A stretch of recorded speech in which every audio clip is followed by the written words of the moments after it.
engineers laughed 3 decades ago when work was begun on a great bridge across San Francisco Bay. They said the bay couldn't be bridged. But just 24 years ago, last Saturday, the span was opened, and later other bridges also proved the skeptics wrong. Tonight, let's go back in time to recall a century of dreams and planning which produced our great roads across the bay.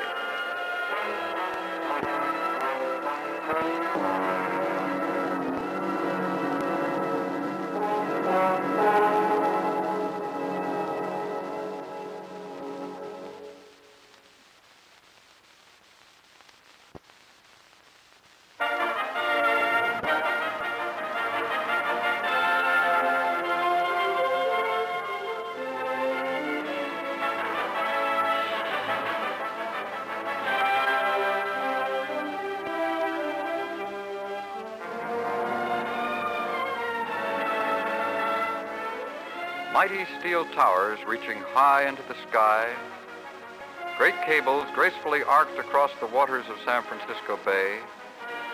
These have become part of the picture and heritage of Golden Gate country.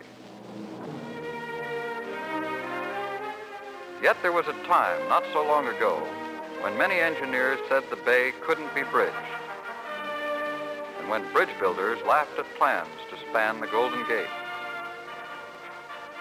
Despite the skeptics, however, the bridges that couldn't be built were built.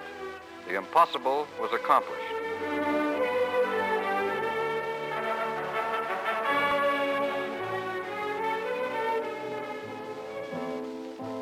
It wasn't an easy accomplishment. A century of dreams and plans, of debate and disappointment went into the job. Men first talked of bridging the bay when life in the area centered around Spanish missions and ranchos. Travel across the bay's choppy waters was difficult and dangerous.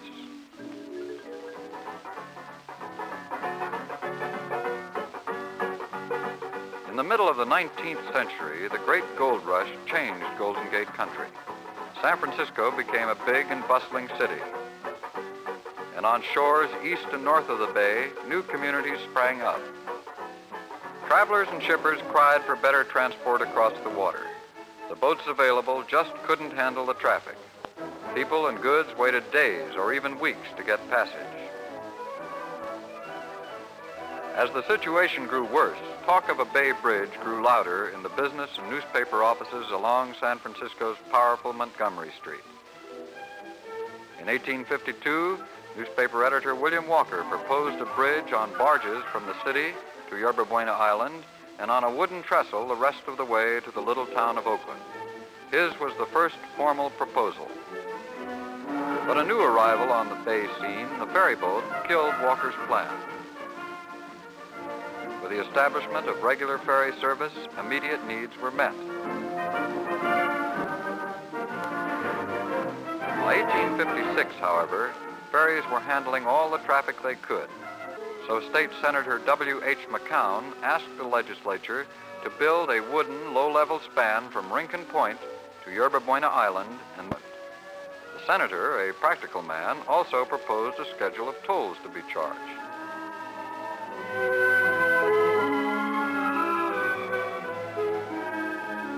The McCown bill caused some bitter feelings in the San Francisco City Hall and other government offices. And all over the area, people debated it and took sides. Some wanted a bridge, some didn't. The argument even inspired a song which set people to laughing. It went something like this. Drive the piles in, lay the plank, pump the bay dry, here's the crank. Help us, Palmer, help us, cook, build a bridge by hook or crook. A trifling toll of cash to pay to Alameda and Oakland, or the bay. The ferry companies met the challenge. New and bigger vessels were introduced, and the McCown bill was voted down. A year later, William T. Sherman, a San Francisco banker who was to win fame as a Civil War general, offered a bridge proposal, but it too was soon forgotten. The city was booming, and there was no pressing need for improved trans-bay service.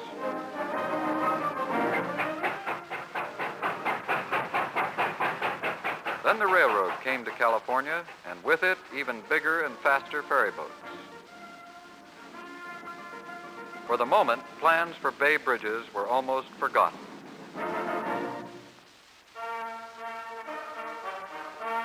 They were awakened in 1869 by His Majesty Joshua Abraham Norton, self-styled Emperor of all America.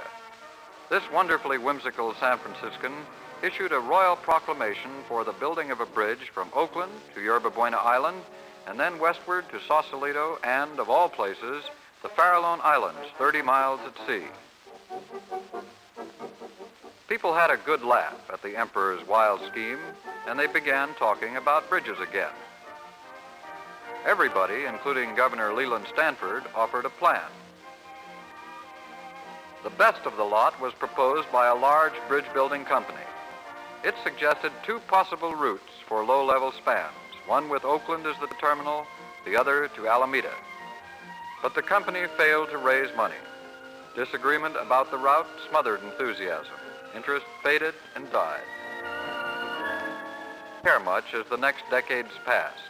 Even when ferryboat traffic increased 2 and 3 times, there was little talk of bridges. The solution was always more and bigger ferryboats. When the 20th century began, San Francisco was booming again. Buildings climbed higher to house a growing population. Every inch of space was put to use. As the city stretched its seams, people began to settle more heavily in other bay communities. The East Bay, in particular, attracted Oakland, just a village, became a busy city.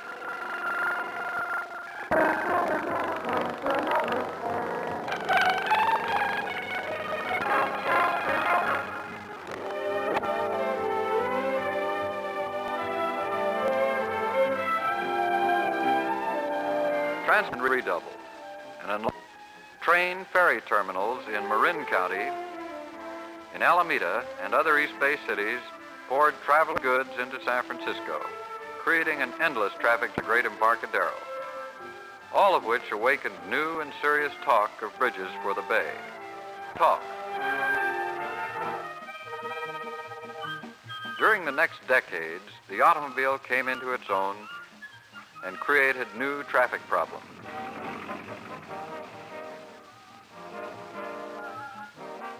New and more powerful ferries had to be built to handle the gas buggies. A fleet of 50 ferries sailed the bay, but it still wasn't enough.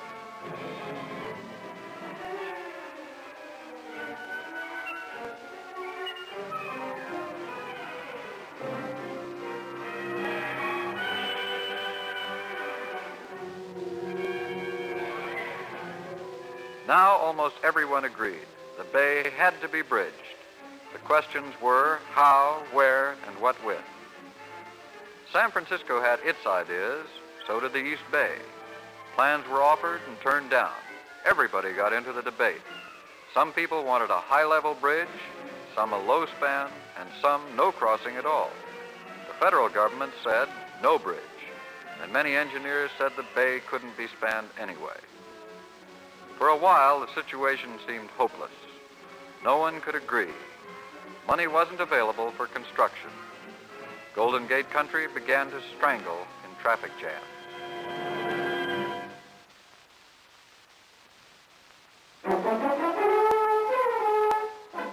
A break in the long and bitter bridge debate came in the early 1930s with a proposal from a survey team organized by President Herbert Hoover and California Governor C.C. Young. It called for a suspension bridge from Rincon Hill to Yerba Buena and a cantilever span the rest of the way to a terminal in North Oakland. And it suggested a loan from the federal government to cover construction costs. Not everyone was happy with the plan, but most people accepted it. So with a push from President Hoover, federal officials gave their approval and a loan of $75 million. A dream could now become reality. Construction began in mid-1933 in the shallow waters of the East Bay and on Rincon Hill.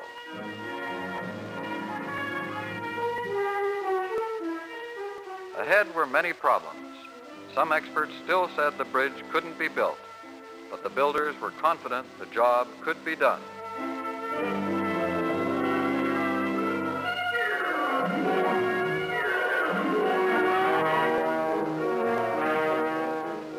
To solve the biggest problem, a solid midpoint anchorage for the suspension span, engineers designed a unique island of concrete and steel.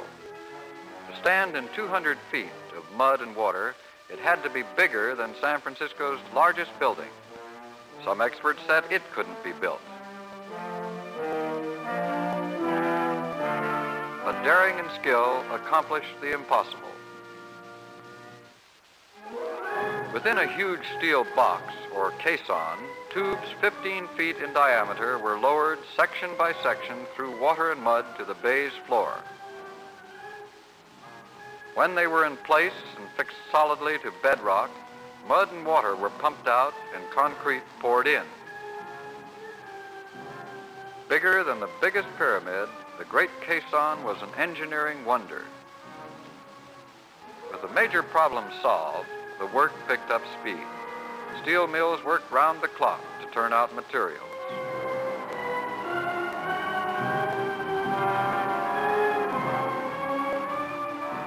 East of Yerba Buena, the cantilever section began to take shape.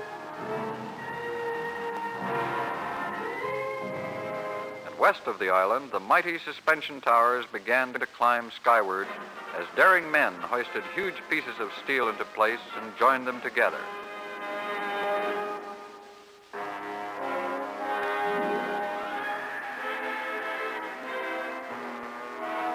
Never before had man attempted such a feat of bridge building. Before it was completed, enough steel would be used to rebuild all of San Francisco's great downtown buildings and enough lumber to construct 3,000 five-room homes.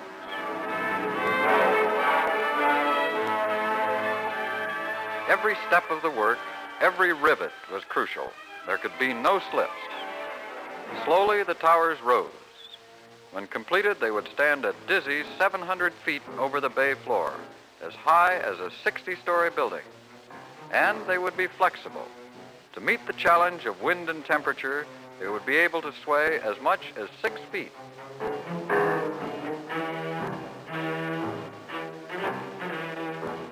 Finally, on a day when the great Pacific Naval Fleet was at anchor in the bay, the towers were ready for the next step. Work was already underway on a tunnel through Yerba Buena Island, which would connect the east and west sections of the bridge.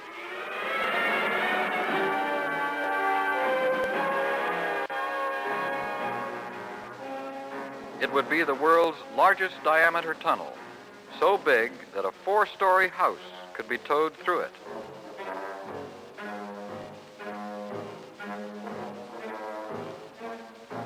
On the cantilever section of the span, work was progressing on schedule. The hands and muscles of skilled craftsmen were knitting together 2 miles of structural steel and concrete. They met and defeated many ticklish problems, too.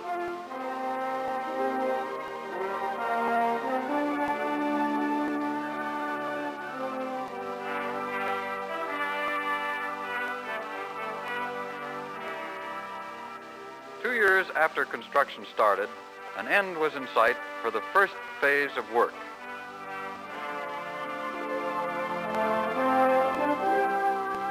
Based on the east side of the island with a situation different from that on the west, and not needing a high-level bridge, the designers had decided to build a cantilever rather than a suspension span. Sections of the cantilever were prefabricated and hoisted into place.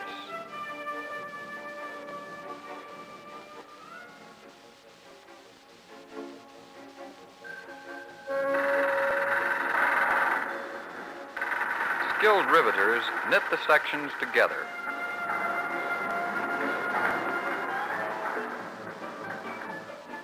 An anxious moment arrived when the final section was to be fit into place. Heat, of course, expands steel, and the work was done on a hot day. When the 21,000-ton section was hoisted into place, it was 4 inches too long. Nothing could be done. Workmen had to stand by for several hours until the weather cooled and the steel shortened. The mathematicians had been right, but the weatherman hadn't. With the supporting structure completed, work could begin on the laying of the roadbeds of the span's 2 decks.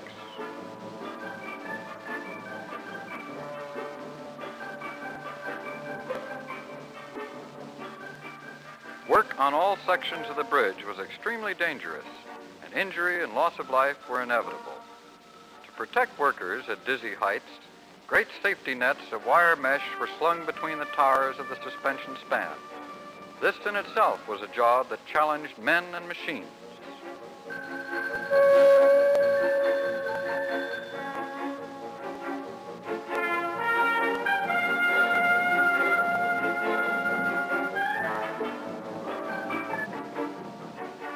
It's been said that the trampoline craze of 1960 had its origin in these nets swinging several hundred feet above San Francisco Bay.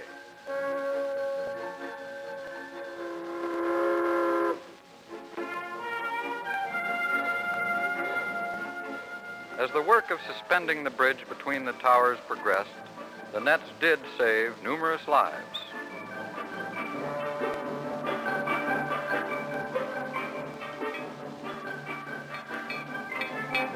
To workers on the suspension job, the sound of a cowbell was familiar, if somewhat unlikely. Bells were attached to the percolates which spun the strands of the great suspension cable between Rincon Hill and Yerba Buena Island. The bells served to warn workers of the approach of a wheel so that way could be cleared for it to pass. For months, the wheels crossed the bay, rolling out a wire strand 1/5 of an inch in diameter. In all, more than 17,000 strands were wheeled out to make up the giant cable from which the bridge's roadbed would be suspended. 70,000 miles of wire were used, enough to circle the Earth 3 times.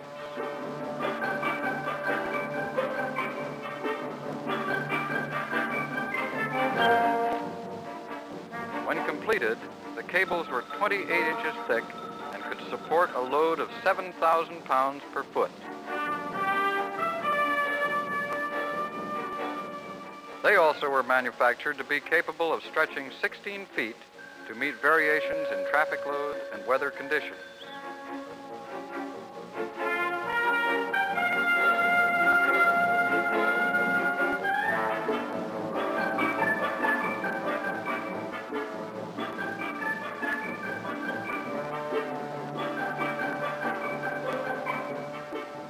Hung from the great main cables were suspender cables 2 1/4 inches thick. To these were to be fastened the 2 level bridge decks, the final task necessary to complete the link between east and west shores of the bay.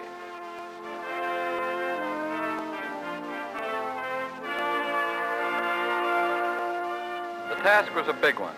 Again, prefabricated sections had to be hoisted and fit into place. An error in calculation or production would cause delay and loss of a great deal of money. And the task was a dangerous one. It went without a hitch. No mistakes had been made. The sections fit snugly into place, and slowly the distance to the final goal was shortened. The end was in sight. A dream was becoming reality.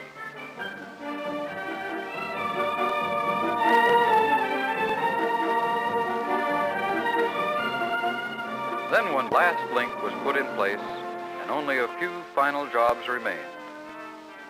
The impossible had been accomplished. After 3 years and 6 months of work, the bridge was complete.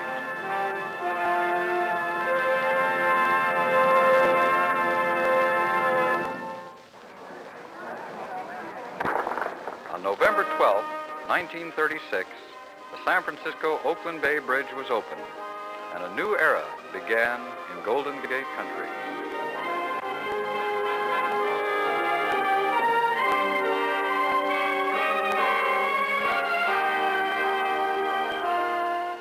With the birth of the new era came the beginning of the end for an old and colorful part of Bay life.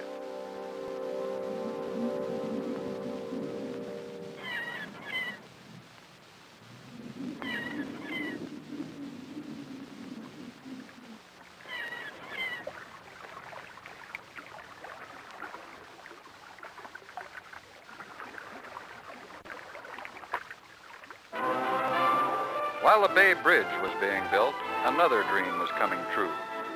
6 coastal counties had joined together to build a bridge across the mighty Golden Gate. Experts were sure this job couldn't be done. It presented even more problems than construction of a bay span. But despite the problems, despite foundation difficulties, swirling currents, powerful winds, and political opposition, it was built.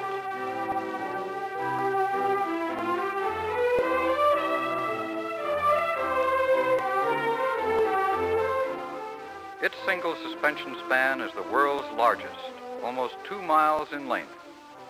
Its single deck is supported by a huge cable a yard in width. Facing stronger winds than the Bay Bridge, it was designed to sway as much as 27 feet at the center. To accomplish the task, its builder, the brilliant engineer Joseph V. Strauss, had to devise many techniques and tools which have become standard parts of bridge building.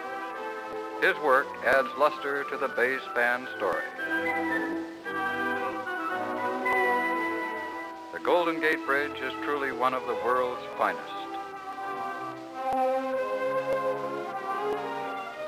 The newest of the bay's 3 great spans is the San Rafael-Richmond Bridge.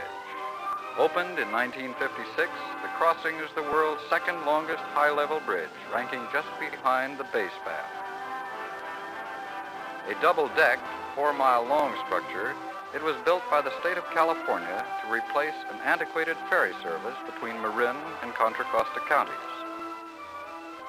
To save money and to relieve stress on its underpinnings, it was built with a curious sag in the middle, prompting some people to call it the roller coaster bridge. Again, innovations used in the building of this North Bay span have contributed much to the science of bridge construction. San Francisco Bay, with 3 of the 4 largest spans in the world, is the center of the science.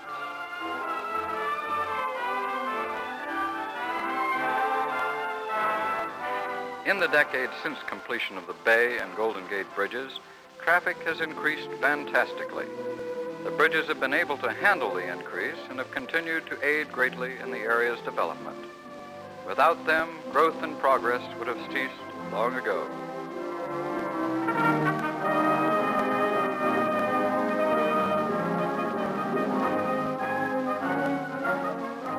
They have opened new living room and new markets. They have tied together all the shores of the bay, creating a great metropolitan area unmatched anywhere. They have made possible speed and economy in the moving of goods and people.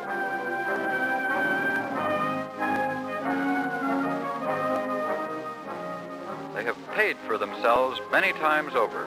They have justified the efforts of the men who ventured into the untried to dare the impossible.